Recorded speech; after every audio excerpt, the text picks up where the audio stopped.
नहमदुहु व नसल्ली अला रसूलिल करीम अम्मा बाद औज़ु बिल्लाहि मिनश शैतानिर रजीम बिस्मिल्लाहिर्रहमानिर्रहीम।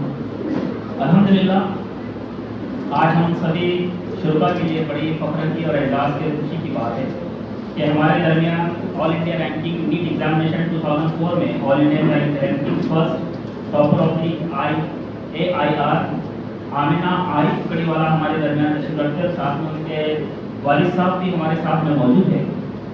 ये हर बाप के लिए फ़ख्र की बात होती है कि उनके बच्चे टॉप करें, किसी भी एग्ज़ाम को अच्छे से अचीव करें या किसी ना किसी फील्ड में वो आगे बढ़े, चाहे वो एजुकेशन की फील्ड हो, बिजनेस की फील्ड हो, सोशल फील्ड हो, पॉलिटिकल फील्ड हो। तो अल्हम्दुलिल्लाह हमारे दरमियान मुंबई से आमिना आरिफ कड़ीवाला एक बच्ची यहाँ पर तशरीफ रखती है जिसने नीट 2024 में पूरे मुल्क में पहला रैंक हासिल किया है। और जैसे कादर भाई ने बताया कि हम लोग कॉलेजेस ढूंढते हैं, कॉलेज इनको ढूंढ रहे हैं कि काश हमारे कॉलेज में आमिना आ जाए। तो मैं आपको मुबारकबाद पेश करता हूँ HMT स्टडी सेंटर और कोचिंग इंस्टीट्यूट की जानिब से आपको वेलकम देता हूँ। वेलकम बेटा आमिना, वेलकम टू जलगांव। पूरे जलगांव शहर के जितने नीट एस्पिरेंट्स थे, कॉम्पिटिटिव एग्जाम के एस्पिरेंट्स थे, जितने भी KEE के एस्पिरेंट्स थे, जितने भी शुरबा यहाँ तशरीफ रखते हैं और जो नहीं पहुँच सके हैं, उन तमाम की जानिब से भी आपको मैं यहाँ से मकदम करता हूँ, आपको वेलकम कहता हूँ।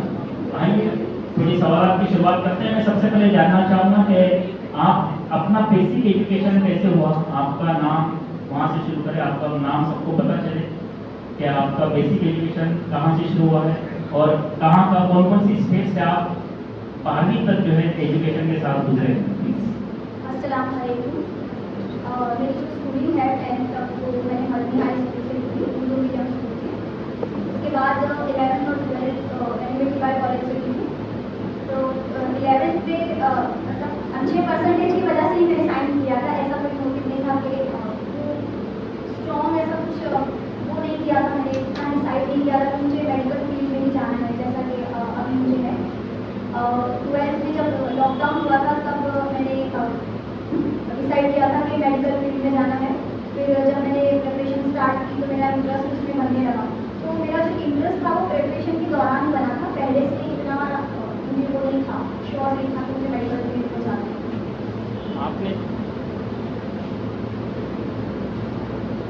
आपने जब तालीम हासिल की वो कौन से मीडियम से हासिल की, बेसिक एजुकेशन आपने कौन से मीडियम से हासिल की? और 10th तक मेरा उर्दू मीडियम था और उसके बाद 11th और 12th इंग्लिश मीडियम से बाय कॉलेज। सो आपको कब लगा कि आपने नीट की तरफ जाना चाहिए, अब बिफोर 10th या आफ्टर 10th या आफ्टर 12th? आफ्टर 10th और 12th और 11th के दरमियान लगा मुझे, जब मैंने प्रिपरेशन स्टार्ट की। आपका गोल सेट था डॉक्टर बनना है या नहीं? सब नहीं, मैंने इतना सोचा नहीं था कि मुझे डॉक्टर ही बनना है। एक चॉइस थी मेरी, बट मेरा इतना कंफर्म, इतना श्योरिटी नहीं थी कि मुझे सिर्फ मेडिकल फील्ड में जाना है। तो आपने जो 12th साइंस करते वक्त जो सब्जेक्ट आपने सिलेक्ट किए थे कौन कौन से? मैंने PCM की चारों सब्जेक्ट लिए थे, फिजिक्स, केमिस्ट्री, मैथ्स और बायोलॉजी। अच्छा, मैथमेटिक्स के साथ था? जी, क्योंकि मेरा कंफर्म था ही नहीं, क्योंकि मेडिकल के जो स्टूडेंट्स होते हैं वो मैथ्स ड्रॉप कर लेते हैं। तो आपको क्या लगता है मैथमेटिक्स ड्रॉप करना चाहिए? हम लोगों को 2 ऑप्शन दिए थे, एक साइकोलॉजी था और एक मैथमेटिक्स था। तो मैंने मैथमेटिक्स को प्रेफरेंस दी क्योंकि मुझे लगता है कि मैथ्स कहीं ना कहीं मेरा फिजिक्स में बेस बना रहा था और काफ़ी हेल्पफुल था मेरे प्रोफेशन के दौरान।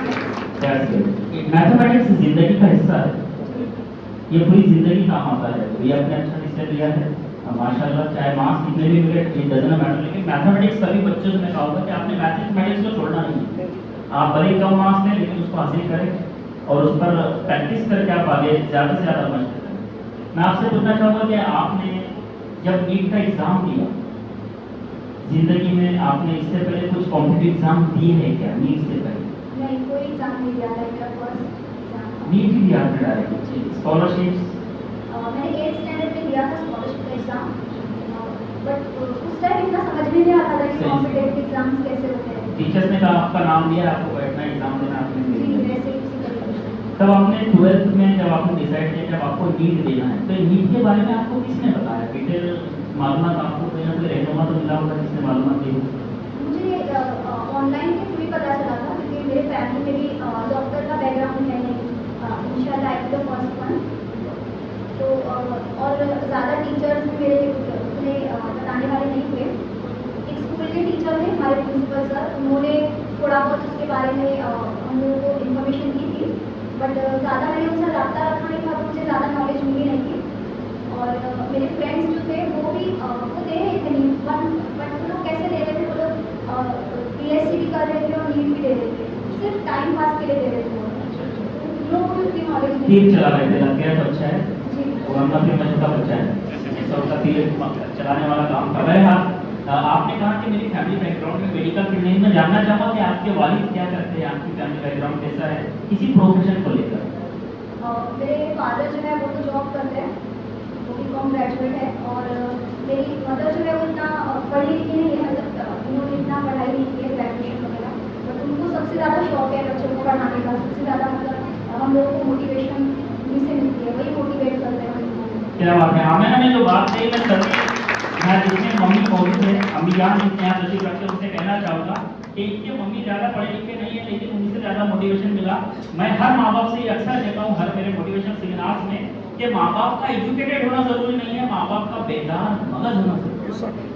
जिनके माँ बाप बेदार मगज होते हैं, उनके बच्चे इस तरह चमचमाते हैं आसमान की बुलंदी पर, और ऐसे ही बच्चे तारे जमीन पर कहलाते हैं। इनके वालिदैन के लिए आप ताली बजाएं, ऐसे माँ बाप के लिए ताली बजाएं जो बेदार मगज माँ बाप हैं। अभी आपने जो है मेडिकल एग्जाम नीट पास किया है, तो आपको क्या लगता है कि इस एग्जाम को आपको पता था कि आप 720 मार्क्स लेगी पूरे 100%?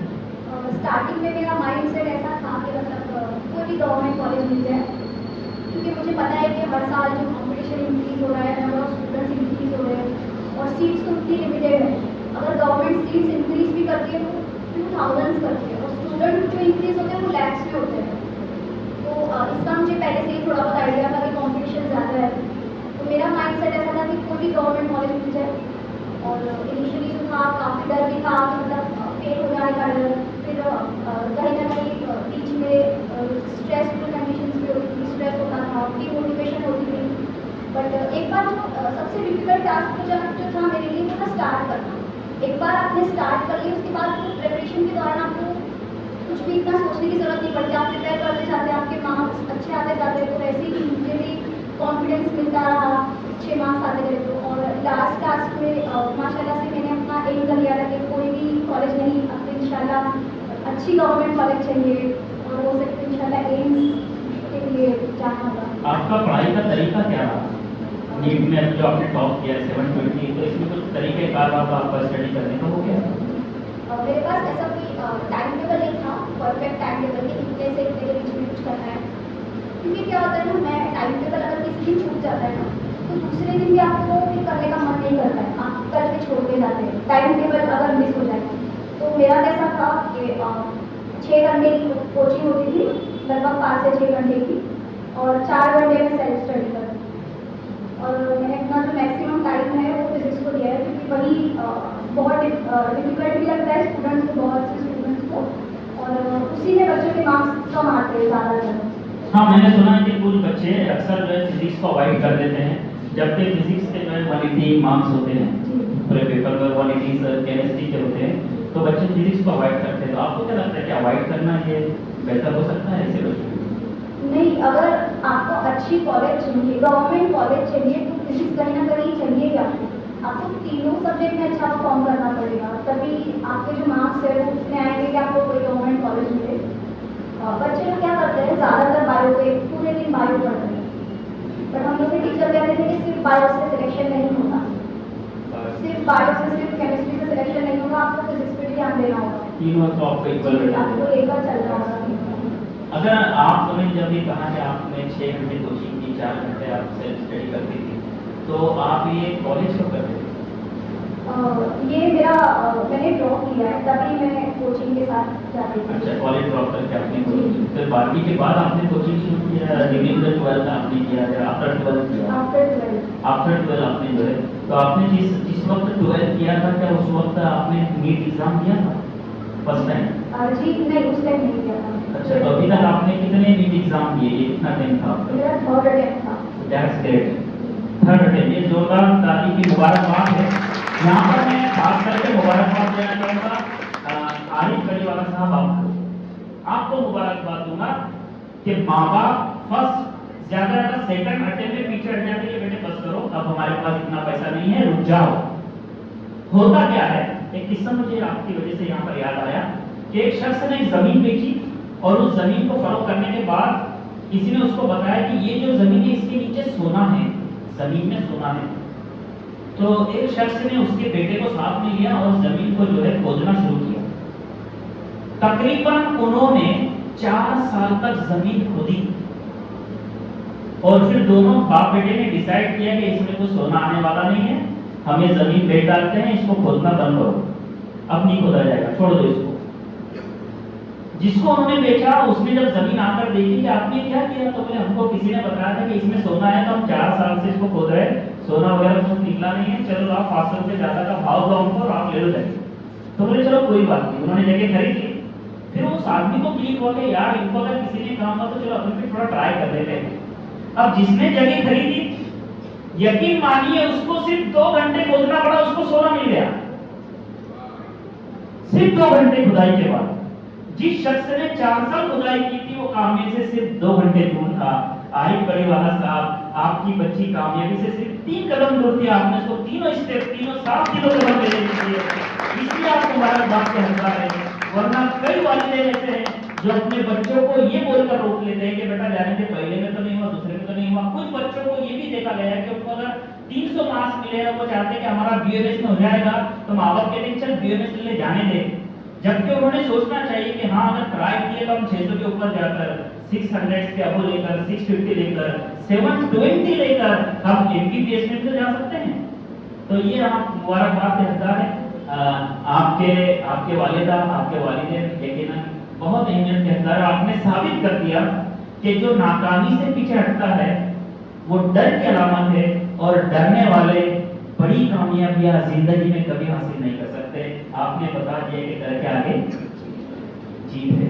तो मैं आपसे पूछना चाहूंगा कि आपने जब पहला अटेम्प्ट दिया और फिर आपने सोचा कि दूसरा देना है, तो कुछ वसवसे, कुछ आस पड़ोस से, कुछ रिश्तेदारों से कुछ अच्छे अलकाब तो आए होंगे जो नेगेटिव हो? इतना सुना नहीं मैंने लोगों का, लेकिन आए थे, मेरे कानों तक पहुंचे नहीं है। पहुंचे नहीं। आपने खुद ऐसा सोचा कि क्या होगा, जाने तो पहला तो दे दिया। मुझे मेरे पेरेंट्स की इतनी मोटिवेशन मिली है ना कि मुझे बैकग्राउंड नॉइज सुनाई नहीं दी। क्या ग्रेट, जोरदार है।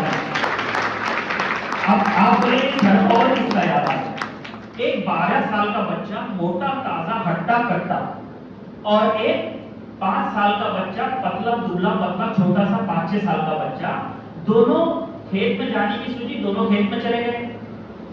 आमिना बेटे खेत में जाने के बाद वो खेल रहे थे तो थोड़ी बारिश गिरी हुई थी, अब बाजू में कुआं था, कुआं जमीन की लेवल का था, उनको दिखाई नहीं दिया। बड़ा लड़का स्लिप हो गया, 12 साल वाला स्लिप हो तो कुएं में गिरा।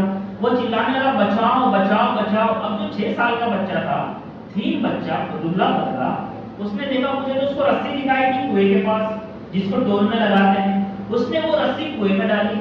अब सोचा कि इसको खींचना कैसे है, उसने क्या किया, उस रस्सी को अपने ऊपर लपेटा, उसके एक सिरे को दरख्त से बांधा और पूरी ताकत से जमीन पर रोल करते करते करते करते करते करते करते बहुत मशक्कत और मेहनत के बाद उसने मोटे ताजे 12 साल के बच्चे को कुएं से बाहर निकाला।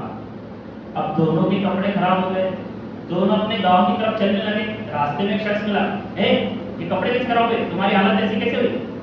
तो उसने कहा छोटे ने कि ये कुएं में गिर गया था, मैंने इसको कुएं से निकाला। पागल हो गया क्या, बेवकूफ समझ रहा है तू निकाल ही नहीं सकता, चला यहाँ से।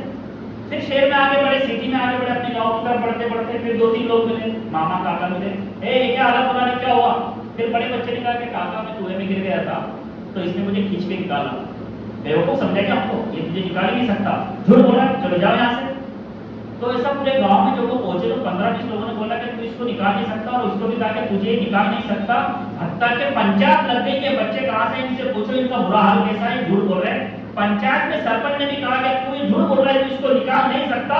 छोटे बच्चे ने कहा कि यस यू आर राइट, मैं इसलिए इसको निकाल सका क्योंकि कुएं के पास मैं इसको निकाल नहीं सकता, ऐसा बोलने वाला कोई नहीं था, इसलिए मैं इसको निकाल सकता। आपके कानों तक वो आवाज नहीं पहुंची जो आपको कहे कि आप 2 बार नहीं कर सकती, पहले में तो नहीं निकली, दूसरे में क्या निकलेगी, उस आवाज से आप दूर रही, ये आपकी कामयाबी की अलामत है। तो अब आप कैसा महसूस कर रही है 720 में से 720 देने के बाद? बहुत ज़्यादा खुशी हो रही है, और और एक स्टूडेंट के लिए बहुत प्राउड की बात होती है जब दूसरे लोग आपके पेरेंट्स को आपके लिए कॉन्ग्रेचुलेट कर रहे हैं कि माशाल्लाह आपकी बच्ची है ये वगैरह। तो ऐसे बहुत सारा हुआ और टीचर्स ने भी, मेरे जो स्कूल टीचर्स हैं, कोचिंग टीचर्स हैं, उन्होंने मुझे बहुत मोटिवेट किया, बहुत ज़्यादा बधाइयाँ दी, कॉन्ग्रेचुलेट किया। कोचिंग कहाँ से आती है? मैंने जो मेरे करी मास्टर एक्सटेंड मास्टर्स अकेडमी से। जी। और इसमें आपने कोचिंग के साथ साथ, मुझे ऐसा लगता है कि कोचिंग में हमको एप्टीट्यूड डेवलप करती है, लेकिन इंसान में एटीट्यूड भी डेवलप होना चाहिए। वो कैसे आपका है? कॉम्पिटिटिव एटीट्यूड किस वजह से डेवलप हुआ? हम लोग की कोचिंग में बहुत सारे स्टूडेंट्स थे, मतलब लगभग 50-60 का बैच था। हम लोग के टीचर्स भी यही बोलते थे कि हर बच्चा कोचिंग तक पहुंच तो जाता है, बट कोचिंग का जो करेक्ट यूज़ है जिस लिए आप यहाँ आते हो, हर बच्चा नहीं करता। अगर हर बच्चा कर रहा होता तो सब क्या 720 से 720 कर होते। तो कोचिंग का यूज़ कैसे करना है? टीचर्स आपको पढ़ा रहे हैं, उनका काम है। अभी आपका भी काम है कि आप उनसे क्वेश्चन पूछें, आप अपने डाउट्स उनके पास जाके सॉल्व करें, ठीक है, वो तो अवेलेबल है हर टाइम। प्रॉब्लम ये है कि आप हिचकिचा जाते हैं उनके पास जाने में, या फिर आप क्लास मिस कर देते हैं। हम लोग के टीचर हमेशा ही बोलते थे कि एक क्लास मिस करोगे तो आपकी रैंक 10,000 पीछे चले जाएगी। और बिल्कुल सही था ये, क्योंकि आपको जैसा लगता है आप घर बैठ के अच्छे से प्रिपरेशन कर रहे हैं, घर पे आपको कॉम्पिटिटिव माहौल नहीं मिलता है। मेरे साथ भी स्टार्टिंग में यही हुआ, इसलिए मैंने इस अटेम्प्ट के लिए कोचिंग ज्वाइन की थी। आप डाउट कैसे क्लियर करते थे?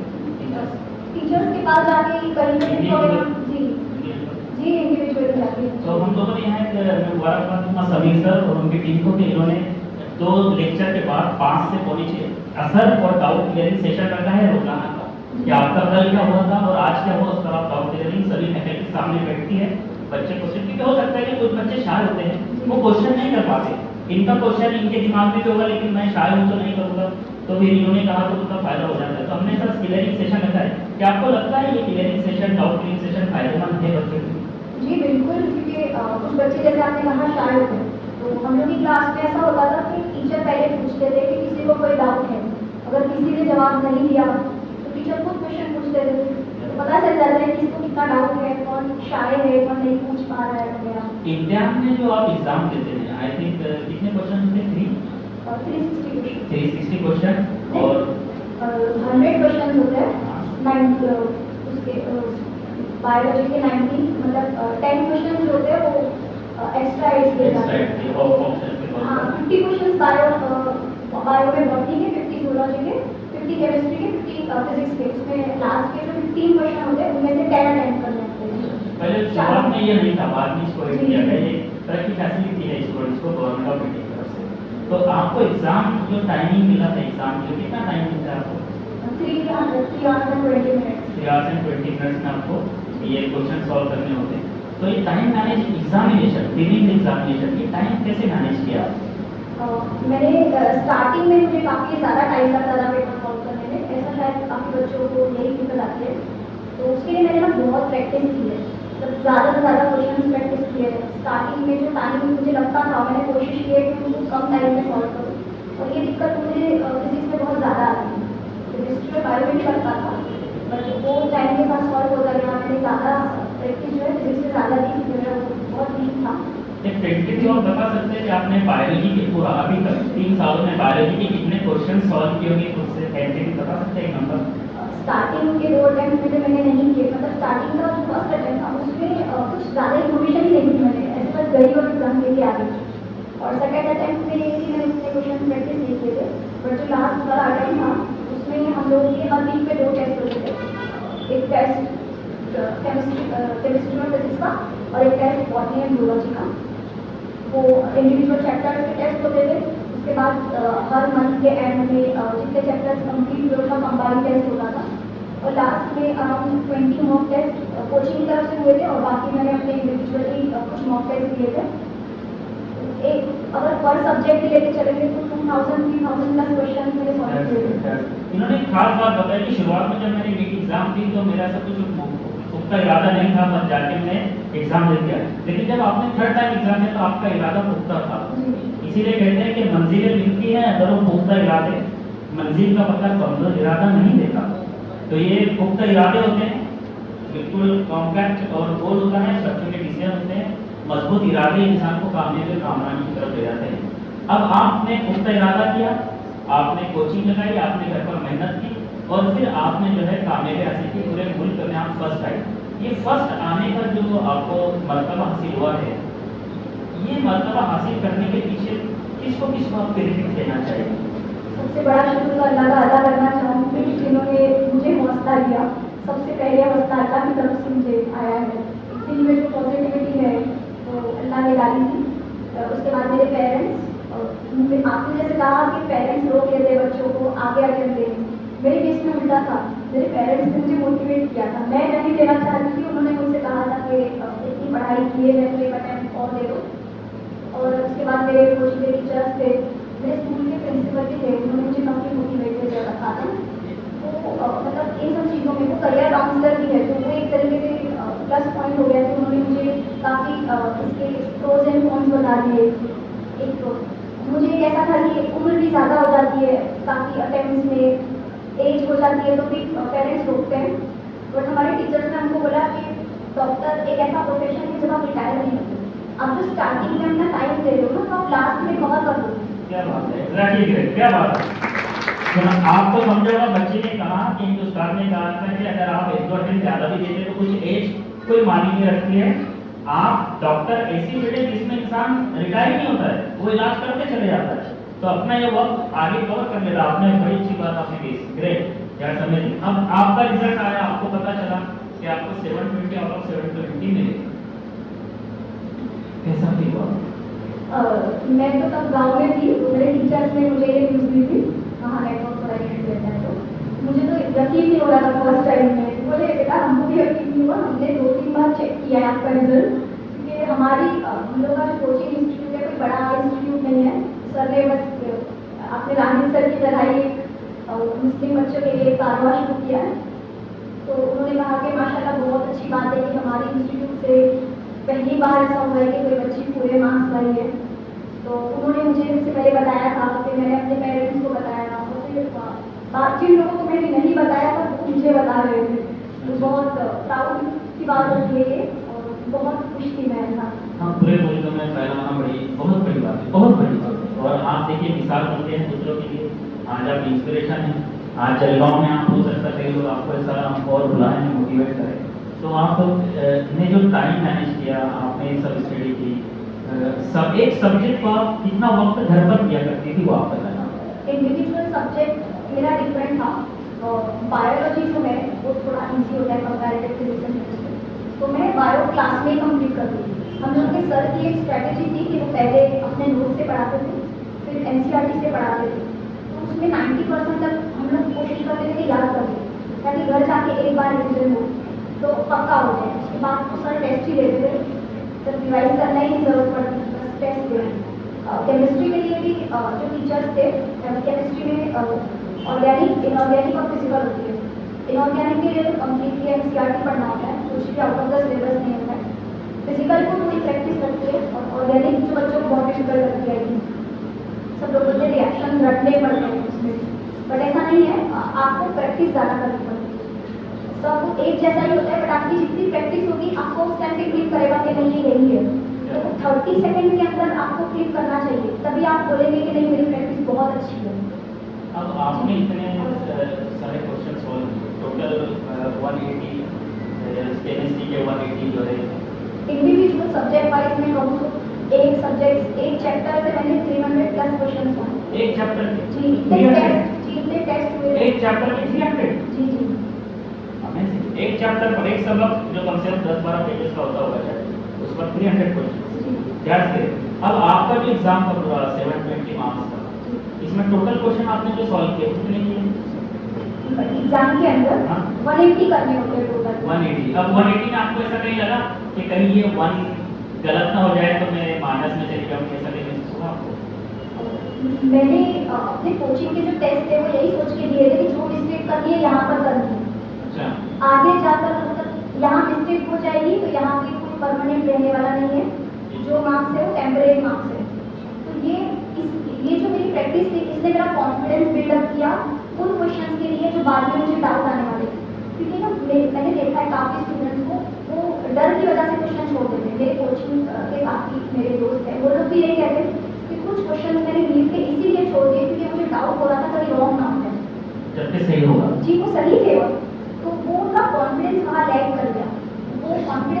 पहले मॉक टेस्ट के अंदर बिल्ड करना होता है।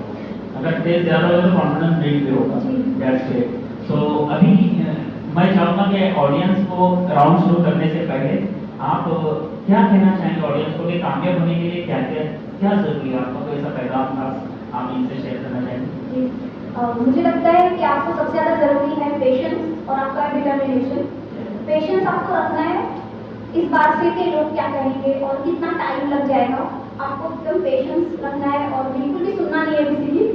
अपने पेरेंट्स की सिर्फ सुनो, अपने टीचर्स की सुनो, बाकी लोगों को जाने दो। और डिटर्मिनेशन की, अगर आपने डिसाइड किया है कि मुझे इस पर्टिकुलर फील्ड में जाना है तो बस उसी के बारे में सोचो। ऑप्शन में मत रखो कि ये जाना है, तो वो कहीं ना कहीं आपका जो ड्रीम है उसको वीक बना देता है। आप इस सोच में मत रहो कि ये नहीं हुआ तो वो। ऐसा सोच अल्हम्दुलिल्लाह मैंने नहीं रखी थी, तभी अल्लाह ने शायद मुझे इस काबिल बनाया। और पेरेंट्स के लिए भी मेरा एक मैसेज है कि अपने बच्चों को सपोर्ट करो, क्योंकि पेरेंट्स का जो सपोर्ट मिलता है ना उस वक्त पे जब आपको सब लोग बोल रहे होते हैं कि नहीं होगा या ऐसा है वैसा है, वो बहुत इंपॉर्टेंस रखता है। कि अगर आपके पेरेंट्स आपको सपोर्ट कर रहे हैं, आपका 50% स्ट्रेस वहीं पे खत्म हो जाता है। बस पेरेंट्स का सपोर्ट बहुत ज़रूरी है। और अपने टीचर्स से भी मोटिवेशन लेते रहे, ये वही है जो आपकी सही रहनुमाई कर सकते हैं। घर में सब पढ़े लिखे हो या वही आपका मेडिकल बैकग्राउंड हो, वो ज़रूरी नहीं है। आपके टीचर्स हैं आपकी रहनुमाई के लिए, तो उनसे भी आपका रास्ता रखना बहुत ज़रूरी है। तो चलिए ऑडियंस राउंड की शुरुआत करते हैं। मैं अपनी एक सवाल से इस राउंड की शुरुआत करूँगा। मोबाइल का जो इस्तेमाल बच्चे कर रहे हैं आजकल, रील्स शॉर्ट्स वगैरह वगैरह बहुत चल रहा है और टाइम पास हो रहा है, तो मोबाइल के बारे में आप क्या पैगाम देना चाहेंगे बच्चों को? पेशेंट बनेंगे आप ये सब मैंने भी मोबाइल का यूज़ किया प्रिपरेशन के दौरान, बट सिर्फ एजुकेशनल पर्पज़ के लिए। और कभी बहुत ज़्यादा ये फीलिंग हुई कि आज तो पढ़ने का मन नहीं है, तो एक बार इंजॉयमेंट के लिए मूवी देख ली तो कोई वो मसले की बात नहीं है। बट जो सोशल मीडिया प्लेटफॉर्म्स हैं, तो टिकटॉक है और ये इंस्टाग्राम है, उससे बिल्कुल दूर रहना है। फेसबुक वगैरह से मेरे पास तो है ही नहीं वो सब कुछ, मैंने उसमें अकाउंट ही नहीं रखा। थोड़ा बोर हुए तो आपने कुछ इंटरनेट किए तो कितना घंटे लिखते थे आप? एक मूवी 2 घंटे की, 2.5 घंटे की बस। वो भी संडे वगैरह में? जी। अच्छा, वेरी गुड।